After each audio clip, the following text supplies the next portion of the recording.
এয়া আমাৰ হাঁহ মাংস বনাই থকা হৈছে। খুব সুন্দৰ কালাৰ আহিছে, এৰমা খুব সুন্দৰ লাই শাকৰ লগত স্পেচিয়েলিষ্ট হাঁহ। আপোনালোকে দেখিছেই, আহক খাবৰ কাৰণে।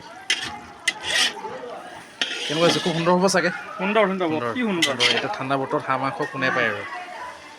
তেনেহ'লে আমি গাহৰি প্ৰস্তুতি কেনেকুৱা চলিছে গাহৰি তালৈ যাওঁ। কি বনি আছে ইয়াত? ইয়াতে গাহৰি আৰু ব্ৰইলাৰ বনি আছে। গাহৰি ব্ৰইলাৰ খুব সুন্দৰ এৰমা আহিছে, দেখিবলৈ খুব সুন্দৰ হৈছে। ধুনীয়া হৈছে ছাৰ। এই ঠাণ্ডা বতৰত।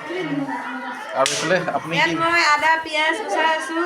এইটো চিকেন চালাড হ'ব এতিয়া। চিকেন চালাড একদম টেষ্টিকে। খুব সুন্দৰ। তেনেহ'লে চালাডৰ কাৰণে আমাৰ চিকেন পিচিং কৰি থকা হৈছে। এইটো চাইডে চিকেন আৰু ইয়াত কি আছে? এইফালে গাহৰি। মইতো ইয়াতে থাকিম পাই।